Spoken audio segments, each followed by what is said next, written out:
आज कैबिनेट की अहम बैठक बुलाई गई है और बैठक मुख्यमंत्री सचिवालय में शाम 5 बजे होगी और इसी बैठक की अध्यक्षता खुद मुख्यमंत्री सम्राट चौधरी करेंगे। बैठक में डिप्टी सीएम विजय कुमार चौधरी और विजेंद्र यादव भी मौजूद रहेंगे। सूत्रों के मुताबिक अगर बात कर लेते हैं तो इस बैठक में कई महत्वपूर्ण प्रस्तावों पर अंतिम मुहर लग सकती है। माना यह जा रहा है कि कैबिनेट विस्तार से पहले सरकार अपनी प्राथमिकताओं को अंतिम रूप देना चाहती है और इसीलिए यह बैठक काफी अहम माना जा रहा है। आज कैबिनेट की अहम बैठक बुलाई गई है और बैठक मुख्यमंत्री सचिवालय में शाम 5 बजे होगी। इस बैठक की अध्यक्षता खुद मुख्यमंत्री सम्राट चौधरी करेंगे और बैठक में डिप्टी सीएम विजय कुमार चौधरी और विजेंद्र यादव भी मौजूद रहेंगे।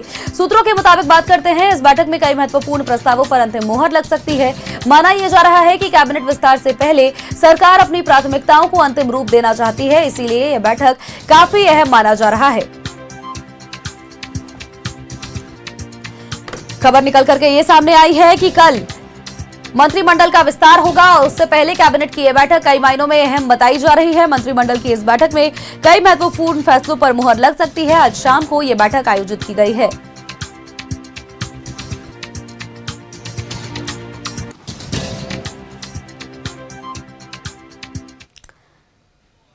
और खबर पर अपडेट्स के साथ सहयोगी अस्मित हमारे साथ जुड़ गए हैं, उनका एक बार रुख कर लेते हैं। अस्मित, आज कैबिनेट की अहम बैठक बुलाई गई है और बैठक मुख्यमंत्री की अध्यक्षता में होगी। इसके अतिरिक्त अगर बात करते हैं तो ये बैठक इसीलिए भी काफी महत्वपूर्ण मानी जा रही है क्योंकि मंत्रिमंडल विस्तार से पहले, चूंकि कल मंत्रिमंडल विस्तार होना है और ऐसे में इससे पहले आज के दिन ये बैठक क्या कुछ महत्वपूर्ण?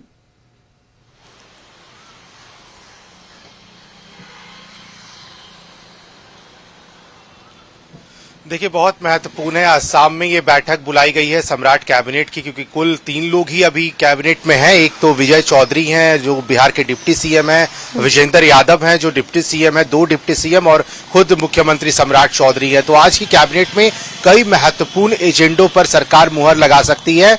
आने वाले दिनों में जिस तरीके से विकास की योजनाओं को लेकर के मुख्यमंत्री ने बात की थी कि योजनाओं को जितना जल्दी जो पेंडिंग काम है उसको पूरा कर लिया जाए, अपने अधिकारियों को उन्होंने निर्देश दिया था। इसके साथ साथ पिछले कैबिनेट में हमने देखा था कई बड़े फैसले हुए थे। पटना जो संजय गांधी जैविक उद्यान जो पटना जू है, चिड़ियाघर है, उसका नाम बदल दिया था मुख्यमंत्री ने और वहां पर उसका नाम पटना जू कर दिया गया था। जब नीतीश कुमार मुख्यमंत्री थे तब ये काम नहीं हुआ, लेकिन मुख्यमंत्री सम्राट चौधरी के बनते ही इस तरह के तुरंत नाम बदले गए और उसके बाद भी अलग अलग जो विभाग है वहां पर एक अलग अलग तरीके का जो सृजन रोजगार की बात की गई, जो करोड़ों युवाओं को रोजगार देने की बात कही, उसमें भी देखा गया कि रोजगार को लेकर भी कैबिनेट की बैठक में मंजूरी मिली थी।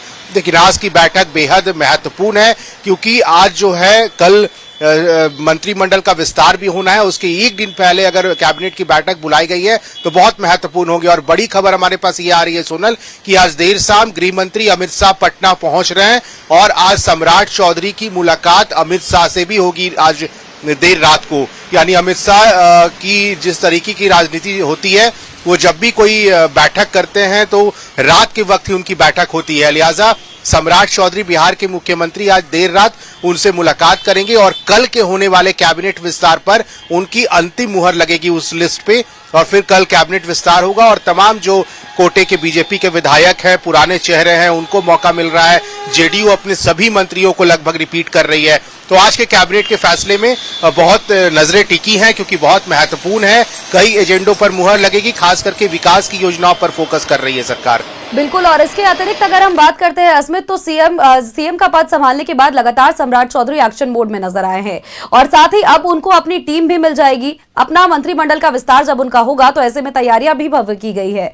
क्या कुछ तैयारियां की गई हैं इसको लेकर के? अपडेट्स आपके पास क्या कुछ है?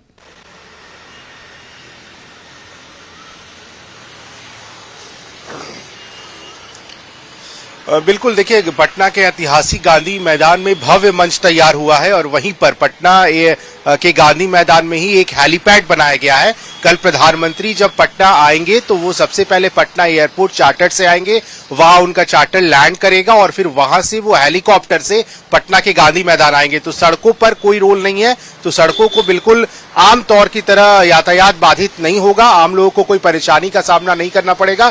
प्रधानमंत्री पटना एयरपोर्ट से हेलीकॉप्टर से गांधी मैदान पहुंचेंगे और वहीं पर शपथ समारोह के लिए जो भव्य तैयारी की गई है उसमें वो शामिल होंगे। लगभग कई लोगों के बैठने की सुविधा वहां पर होगी और चप्पे चप्पे पर पुलिस की नजर है, ड्रोन से मॉनिटरिंग होगी। इसके साथ साथ जो सीसीटीवी कैमरे हैं वो लगाए जा रहे हैं, भव्य मंच तैयार किया गया है और मंच इस बार काफी अलग तरीके का होगा, जर्मन हैंगर जिसे कहते हैं हम आजकल के मंच को लेकर के, उसकी तैयारी है।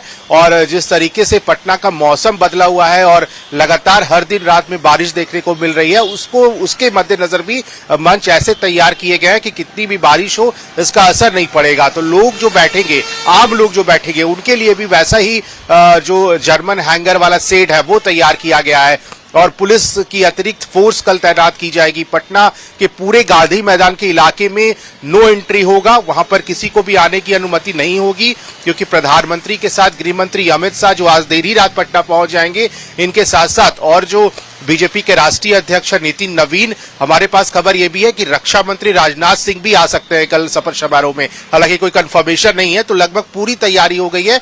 आज अंतिम रूप दे दिया जाएगा गांधी मैदान में जो भव्य मंच तैयार हो रहा है और उसके बाद कल कैबिनेट का विस्तार हो जाएगा। चलिए, बहुत बहुत शुक्रिया इसमें तमाम जानकारियां दर्शकों तक पहुंचाने के लिए।